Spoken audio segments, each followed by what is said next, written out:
1592년 임진년, 그 해는 조선 역사에 지워지지 않는 깊은 상처를 남겼습니다. 불과 몇 주 만에 수도 한양이 적의 손에 넘어가고 임금은 백성들을 뒤로한 채 멀고 험한 몽진길에 오르셔야만 했죠. 참으로 비통하고 충격적인 장면이 아닐 수 없습니다. 과연 조선은 왜 이토록 허무하게 무너져 내렸을까요? 거대한 비극은 정말이지 어느 날 갑자기 하늘에서 뚝 떨어진 것일까요? 많은 분들이 임진왜란을 그저 외부의 침략으로만 기억하시지만 사실 그 파국 뒤에는 조선 내부에서 오랫동안 골마 터지던 복잡하고 치명적인 병폐들이 숨어 있었습니다. 우리가 미처 알지 못했던 조선의 아픈 속살, 그 안에서 어떻게 나라가 서서히 무너져 내리는지에 대한 본질적인 질문을 오늘 함께 탐구해 보려고 합니다. 단순한 전쟁 이야기 넘어 한 나라의 운명을 뒤흔든 내부의 갈등과 위기의 실체를 파헤치며 파국의 진짜 전조들이 무엇이었는지 그 숨겨진 이야기들을 지금부터 하나하나 짚어볼까 합니다. 역사의 한 페이지로만 기억되던 임진왜란이 사실은 우리 사회에 던지는 묵직한 경고일 수도 있다는 생각도 드실 겁니다. 시간을 거슬러 올라 1567년, 오랜 혼란을 겪던 명종시대가 막을 내리고 젊은 선조 임금께서 보위에 오르셨을 때 백성들의 마음속에는 새로운 시대에 대한 기대감이 가득했을 겁니다. 텅 비어버린 명종의 어자는 지난 시대의 종말을 고하고 어린 선조의 즉위는 새로운 희망을 상징하는 듯했죠. 오랫동안 권력을 독점하며 부패했던 훈구 세력은 이제 역사의 뒤안길로 쓸쓸히 사라지고 그 빈자리를 지방에서 학문에 정진하던 젊은 사림들이 대거 채우기 시작했습니다.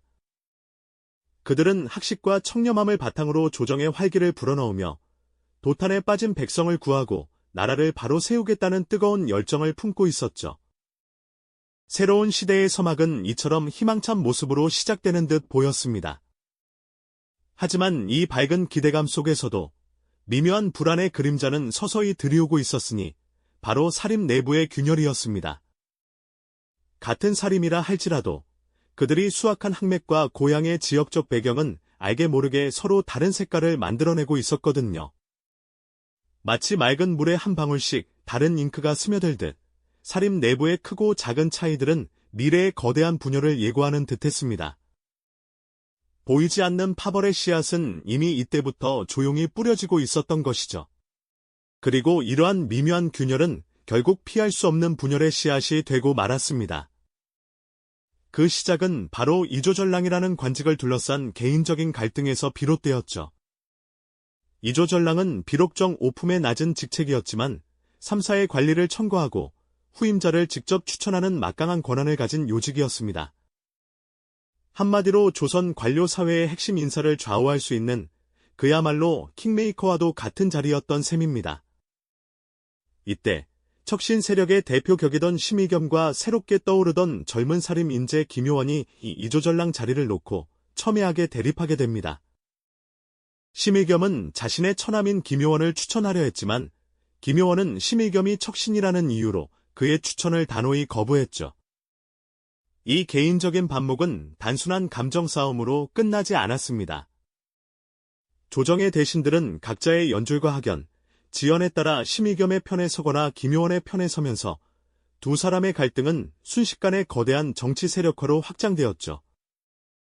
심의겸을 지지하는 쪽은 서인으로, 김효원을 지지하는 쪽은 동인으로 불리게 되었으니 이것이 바로 조선을 200년 넘게 휘어잡을 붕당 정치의 비극적인 서막이었습니다. 이제 조정의 모든 사안은 이 동인과 서인의 대립구도 속에서만 논의되기 시작했습니다. 정책의 옳고 그름보다는 어느 당파의 주장인가가 더 중요해지는 답답한 상황이 벌어진 거죠. 매일같이 조정회의에서는 이조전랑 임명 문제를 시작으로 사사건건 격렬한 설전이 오갔고 중요한 안건들은 제대로 논의되지 못한 채 표류하기 일쑤였습니다. 개인적인 반목이 국가적인 문제로 확대되며 국정 운영에 큰 걸림돌이 되는 모습은 참으로 안타까울 따름이었죠. 조정은 동인과 서인, 두 당파의 격렬한 대립으로 점차 혼돈에 빠져들었죠. 사사건건 부딪히며 국정은 마비되고 나라의 미래를 위한 중요한 논의들은 뒷전으로 밀려나기 일쑤였습니다. 이러다가는 정말 큰일이 나겠다는 위기감을 느끼는 이들도 분명히 존재했습니다. 그 중에서도 율곡 이이 선생과 서해 유성룡 선생 같은 선각자들은 이러한 당쟁의 위험성을 누구보다도 깊이 간파하고 있었죠. 그들은 당리당략에 매몰된 조정의 현실을 안타까워하며 미래를 내다보는 해안으로 국가적 위기에 대한 경고의 목소리를 높였습니다. 특히 율곡 이이 선생은 날마다 격렬한 논쟁만 반복되는 조정 대신들을 향해 뼈아픈 충언을 아끼지 않았습니다. 그는 당시 조선이 처한 국제 정세를 냉철하게 분석하며 머지않아 큰 전쟁이 닥쳐올 수 있다는 불길한 예감을 여러 차례 피력했죠. 이이 선생은 지금이야말로 군사력을 강화하고 백성을 굳건히 단결시켜야 할 때라며 구체적으로 10만 명의 병사를 양성해야 한다는 10만양 병서를 강력하게 주장했습니다. 단순히 병사 수를 늘리는 것을 넘어 국가 방위를 위한 근본적인 체질 개선을 요구한 셈이죠. 그는 각 지역에 흩어져 있는 군사들을 체계적으로 훈련시키고 무기를 현대화하며 백성들의 군역 부담을 줄여 사기를 진작해야 한다고 강조했습니다. 하지만 그의 간절한 호소는 당쟁의 눈이 먼 조정 대신들의 귀에는 그저 한가한 소리로 들렸습니다. 지금 나라의 전쟁의 기미는 전혀 보이지 않는데 굳이 엄청난 예산을 들여 10만 명의 병사를 양성해야 할 이유가 무엇인가? 나는 비웃음 섞인 반박이 쏟아졌죠. 심지어 일부 대신들은 이 선생의 주장을 나라를 불안하게 만들고 백성들을 동요시키는 망언이라며 폄하하기까지 했습니다. 개혁의 필요성을 절감했던 선각자들의 외침은 그렇게 차가운 현실의 벽에 부딪혀 허무하게 좌절되고 말았습니다. 당파 싸움의 승패에만 몰두했던 조정은 정작 국가의 존망이 걸린 중대한 경고에는 눈과 귀를 닫아버린 것이죠. 이는 마치 코앞에 닥친 폭풍을 애써 외면하는 것과 다를 바 없었습니다. 이러한 무력감 속에서도 국방력 약화는 가속화되고 있었는데요. 그 사이 한반도 건너편 일본에서는 심상치 않은 움직임이 포착되기 시작했습니다. 당시 일본은 도요토미 히데요시가 오랜 전국 시대를 끝내고 통일을 이룬 직후였습니다. 강력한 군사력을 바탕으로 통일을 이룬 그는 이제 그 칼끝을 외부로 돌려 새로운 야욕을 드러내기 시작했죠. 조선의 남쪽 해안을 오가던 상인들과 어부들을 통해 일본에서 수많은 병사들이 훈련을 거듭하고 있다는 소식이 조금씩 전해져 왔습니다. 부산포 앞바다에 정박한 일본 상선들 뒤편으로 낯선 복장을 한 병사들이 끊임없이 창칼을 휘두르며 훈련하는 모습이 목격되기도 했습니다. 하지만 조선 조정은 이러한 불길한 징후들을 대수롭지 않게 여겼습니다. 설마 일본이 감히 대명천자의 나라인 조선을 침략하겠는가 하는 안일한 생각에 빠져 있었던 것이죠. 일부 대신들은 일본은 그저 섬나라 오랑캐에 불과하다. 그들이 조선에 대적할 군사력이 어디 있겠는가 라며 코웃음치기 일쑤였습니다. 일본의 움직임에 대한 정보가 들어와도 동인과 서인이라는 당파의 시각으로만 해석하려는 경향이 강했습니다. 한쪽에서 위기를 주장하면 다른 쪽에서는 그 주장을 깎아내리며 정치적 공세로 활용하려 했으니 객관적인 판단은 설 자리를 잃고 말았던 겁니다. 나라의 곳곳은 여전히 한적하고 평화로워 보였습니다. 변방의 작은 마을들은 고요했고 농부들은 아무것도 모른 채 평소처럼 밭을 갈았죠. 하지만 이 평화의 이면에는 눈에 보이지 않는 거대한 폭풍이 서서히 다가오고 있었으니 그 그림자는 점점 더 짙어져 가고 있었습니다. 당쟁에 매몰되어 선각자들의 경고를 외면하고 다가오는 위기를 애써 부인했던 조선의 선택은 과연 어떤 결과를 초래하게 될까요? 국가의 운명을 좌우할 중요한 시기에 조정은 눈앞의 권력 다툼에만 급급하며 소중한 기회들을 속절없이 놓치고 있었던 것이죠. 율곡 이이 선생이 그토록 간절하게 외쳤던 개혁의 목소리는 끝내 메아리가 되지 못한 채 불길한 그림자만이 조선을 뒤덮고 있었습니다. 선각자들의 뼈아픈 경고가 끝내 허공에 흩어지고 당파 싸움의 어두운 그림자만이 조선을 뒤덮던 그때였죠. 조정의 분위기는 점점 더 혼란과 불신으로 물들기 시작했습니다. 특히 선조 임금의 마음속에는 깊은 불안과 피해의식이 자리 잡고 있었으니 강력한 신하들의 존재가 자신을 위협할지도 모른다는 편집증적인 두려움에 시달리고 있었던 겁니다. 마치 작은 불씨 하나가 거대한 산불로 번지듯 이 불안감은 결국 나라를 뒤흔드는 충격적인 사건의 도화선이 되고 말았죠. 그것은 바로 정여립 모반 사건이었습니다. 당시 동인 세력의 핵심 인물이었던 정여립이 역모를 꾀했다는 소문이 퍼지면서 조정은 순식간에 피바람이 부는 살벌한 숙청의 현장으로 변모했습니다. 선조는 이 사건을 빌미 삼아 동인 세력 전체를 향한 대대적인 제거 작업에 착수했으니 이것이 바로 기축옥사입니다. 수많은 선비가 억울하게 끌려가 고문을 당하고 목숨을 잃었으며 그들의 가족들 또한 비극을 피할 수 없었죠. 옥사로 끌려가는 선비들의 행렬은 끝없이 이어졌고 취조실은 피로 얼룩졌습니다.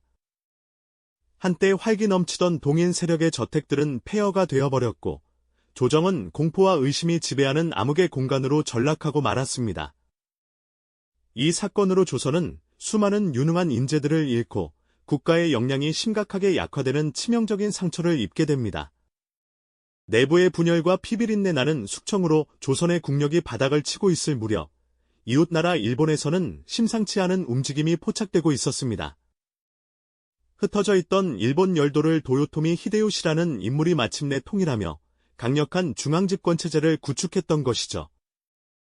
그의 눈은 이제 좁은 일본 땅을 넘어 대륙, 즉 조선을 향하고 있었습니다. 거대한 야망으로 불타는 히데요시는 조선을 발판 사마 명나라까지 정복하려는 무시무시한 계획을 세우고 있었던 겁니다. 조선 조정은 뒤늦게나마 일본의 동향을 파악하기 위해 통신사를 파견했습니다. 정사 황윤길과 부사 김성일이 그 임무를 띠고 일본으로 향했죠. 그들은 일본에서 보고 들은 것을 바탕으로 각기 다른 보고서를 내놓았습니다. 황윤길은 일본군의 기세를 보며 반드시 전쟁이 일어날 것이라며 위기를 경고했습니다. 그의 눈에는 도요토미 히데요시의 군대가 조선을 향해 칼날을 갈고 있는 모습이 너무나 선명하게 보였던 것이죠. 하지만 부사 김성일은 일본이 침략할 리 만무하다며 낙관론을 펼쳤습니다. 그는 일본군의 훈련 모습이나 무기들을 보면서도 그들의 침략 의지를 과소평가했던 겁니다. 문제는 이 엇갈린 보고가 객관적인 사실을 바탕으로 논의되지 못했다는 점입니다. 조선 조정은 이미 동인과 서인이라는 당파 싸움에 깊이 매몰되어 있었기에 통신사의 보고마저도 자신들의 정치적 입장에 따라 해석하려 했죠. 서인이었던 황윤길의 위기론은 동인들에 의해 과장된 주장으로 치부되었고 동인이었던 김성일의 낙관론은 서인들에게 비판의 대상이 되었습니다. 결국 국가의 운명을 좌우할 중대한 정보는 당파 싸움의 희생양이 되어버렸고 조선은 다가오는 거대한 위기에 제대로 대비할 골든타임을 허망하게 놓치고 말았던 겁니다. 조정이 눈앞의 권력 다툼에만 급급하며 파국의 그림자를 외면하는 동안에도 변방에서는 묵묵히 자신의 소임을 다하는 이들이 있었습니다. 이름 없는 병사들은 해안을 지키며 경계를 늦추지 않았고 이순신, 권율과 같은 장수들은 홀로 고독하게 전선을 점검하며 다가올 전투를 준비하고 있었죠. 하지만 그들의 고군분투는 중앙조정의 무관심 속에 고립되어 있었으니 마치 거대한 강물이 흘러가는 방향을 바꾸지 못하는 작은 바위와도 같았습니다. 일본 함대의 실루엣이 부산포 앞바다에 점점 더 짙게 드리워지고 있었지만 조정은 여전히 눈을 감고 귀를 막은 채 스스로 파국의 문턱으로 걸어 들어가고 있었던 것입니다. 그렇게 눈을 감고 귀를 막았던 대가는 참혹한 현실이 되어 마침내 조선을 덮쳐왔습니다. 1592년 4월 13일 부산포 앞바다를 새까맣게 뒤덮은 일본의 대함대가 상륙했다는 다급한 보고가 조정의 벼락처럼 떨어졌죠. 더 이상 설마라는 아니란 생각으로 외면할 수 없었습니다. 온 백성의 삶을 뒤흔들 현실이 되어 그토록 무시했던 위협이 눈앞의 파국으로 다가온 것이었죠. 한때 고개를 젓던 대신들의 얼굴에는 일순간 공포와 혼란이 가득 찼을 겁니다. 그들의 눈빛은 이제서야 파국의 실체를 마주한 절망감으로 흔들리며 마치 거대한 파도 앞에 선 작은 배처럼 위태로워 보였을 테지요. 그동안 쌓아 올렸던 권위와 자만심은 한순간에 허물어지고 국가의 위기 앞에서 오직 무력감과 깊은 회한만이 그들의 심장을 짓눌렀을 겁니다. 그들은 과연 무엇을 놓치고 있었던 걸까요? 선조 임금의 얼굴에도 망연자실한 기색이 역력했습니다. 오랫동안 권력 다툼과 의심의 폭풍 속에서 허우적대며 나라의 기틀을 좀먹던 조정은 이제 외부의 거대한 폭풍 앞에서 속절없이 무너져 내리는 모래성처럼 허약한 민낯을 드러내고 말았던 겁니다. 그들은 그제야 깨달았을까요? 자신들이 당파 싸움에 몰두하며 낭비했던 귀한 시간들이 얼마나 치명적인 대가로 돌아왔는지를 말입니다. 백성들의 안위와 나라의 운명이 걸린 중대한 순간이었지만 조선은 내부의 분열과 갈등으로 스스로 무장해제된 채 허둥댈 수밖에 없었으니 참으로 안타까운 일이 아닐 수 없었죠. 그때서야 비로소 조선은 스스로 얼마나 큰 대가를 치르게 될지 어렴풋이 짐작했을지 모릅니다. 하지만 이미 주사위는 던져진 후였죠. 눈앞에 펼쳐진 파국 앞에서 그들은 망연자실할 수밖에 없었던 겁니다. 조정은 혼비백산하여 우왕좌왕했지만 이미 때는 너무 늦었죠. 일본군은 파죽지세로 북진했고 조선의 방어선은 마치 야른 종잇장처럼 속수무책으로 뚫려나갔습니다. 결국 한때 동방의 예의지국이라 불리며 평화를 자랑하던 조선은 내부의 균열을 봉합하지 못한 채 외세의 침략 앞에 너무나도 허무하게 무너져 내리는 비극을 맞이하고 말았던 겁니다. 이 모든 비극의 서막은 당파 싸움, 개혁의 좌절, 그리고 지도층의 외면이라는 뼈아픈 전조들 속에 오랫동안 숨어 있다가 결국 거대한 파국으로 터져버린 것이죠. 임진왜란이라는 거대한 비극은 단순히 외부에서 들이닥친 재앙만을 의미하지 않습니다.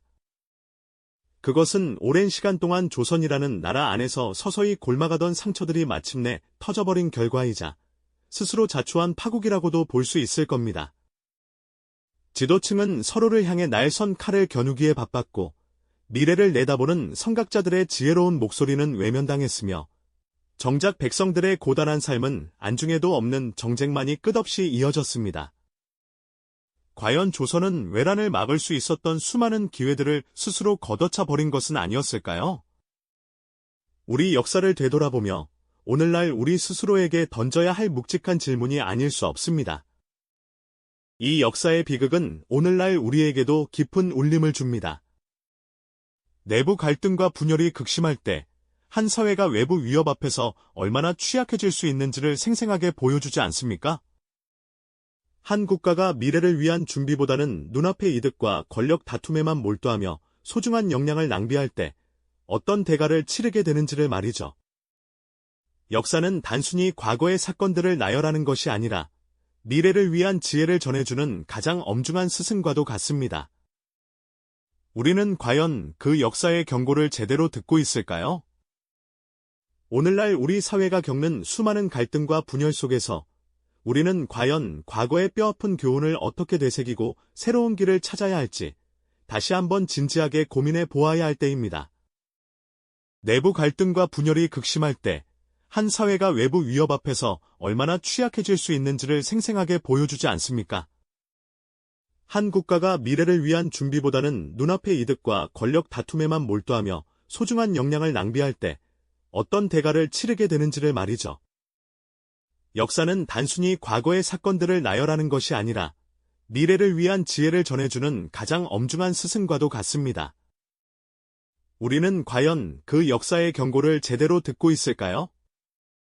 오늘날 우리 사회가 겪는 수많은 갈등과 분열 속에서 우리는 과연 과거의 뼈아픈 교훈을 어떻게 되새기고 새로운 길을 찾아야 할지 다시 한번 진지하게 고민해 보아야 할 때입니다. 그토록 외면하고 부인하려 애썼던 파국이 마침내 현실로 닥쳐왔다는 정갈이 조정에 전해지던 순간 그곳은 아수라장이었습니다. 부산포 해안의 일본군이 그들의 거친 발자국을 찍었다는 다급한 보고에 수많은 대신들은 혼비백산하여 갈 곳을 잃은 듯 우왕좌왕했고 선조 임금의 얼굴에는 망연자실한 그림자가 드리워졌죠. 그동안 끊임없이 이어지던 당파 싸움과 권력 다툼으로 소중한 시간과 역량을 허비했던 대가가 이토록 참혹한 현실로 돌아올 줄은 과연 누가 예상이나 했을까요? 조정의 대신들은 서로를 향한 비난과 원망의 목소리를 쏟아냈습니다. 누구는 일본의 침략 가능성을 경고했던 황윤기를 탓했고 또 다른 이는 침략은 없을 것이라 단언했던 김성희를 비난하며 책임 공방을 벌였습니다. 하지만 그 어떤 질책도, 어떤 후회도 이미 늦어버린 뒤였죠. 이미 일본군의 칼날은 조선의 심장부를 향해 무섭게 전진하고 있었고, 그 칼날은 당파와 항맥을 가리지 않고 모든 백성을 향해 겨눠질 운명이었습니다. 그 순간, 조선은 마치 거대한 폭풍우 속에서 돛대와 키를 잃어버린 배와 같았습니다.